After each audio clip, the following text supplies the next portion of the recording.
कौन एक संख्या पूर्णमात्रा 11 द्वारा विभाज्य कि नुहे जानापी एक मैथमेटिकल फॉर्मूला को प्रणाली को व्यवहार करी आम 11 द्वारा विभाज्य पूर्ण संख्याटी 11 द्वारा पूर्णमात्रा विभाज्य कि नुहे जाना एठारे उदाहरण को नि जाए 9454367626 एपरी एक नंबर नि जाए धरी नि जाऊ यही संख्या एत बड़ संख्या 11 द्वारा विभाज्य कि नुहे आम किसी क्षण मध्य किपर जापर जानापी प्रथमे डाहाण रु बाम को दुई दुईटी लेखाएँ अर्थात डाहाण रु बाम को यहपरी दुई दुईटी लेखा एपटी दिगरे दुई दुईटी लेखा चिन्ह करदे गलापर देखी तापर प्रत्येक सेट्रु 11 द्वारा विभाज्य करवा प्रत्येक सेट अर्थात प्रति दुई दुईट सेट्रे एटे 26 गोटे सेट 76 गोटे सेट 36 54 एपरी अलग अलग भाव में ताको डिवाइड करवा ये 94 divided by 11 भागशेष 6 54 divided by 11 भागशेष 10 36 divided by 11 भागशेष 3 76 divided by 11 भागशेष 10 26 divided by 11 4 एपरी प्रत्येक स्टेप करी समस्त भागशेष को जो मिसई दि जाव 6 + 10 + 3 + 10 + 4 जो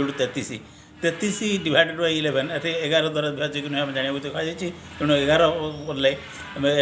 जेहेतु 33 डिवाइडेड 11 पूर्णमात्रा विभाज्य तेणु उक्त संख्याटी अर्थात मूल संख्याटी 13 द्वारा निश्चित विभाज्य हो एथुर जनागला सेहीपरी धन्य जाऊ अन्य संख्या जदि अच्छी धन्य ये गोटे संख्या यदि अर्थात ये केवल 94 था माने नॉट यू नंबर टी लिखा जाता अर्थात 4 5 एपरी भाव में आसिले ये 94 जगार ये 4 ही रही था अर्थात ये भागशेष 4 लिखा जा 4 लिखा जा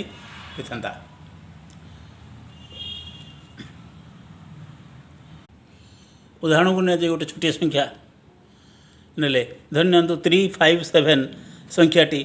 11 द्वारा विभाज्य कि नुहे जाना 11 द्वारा विभाज्य कि नुहे पूर्णमात्रा विभाज्य कि नुहे जाना तेल आमको 357 पटर दुटा को नहीं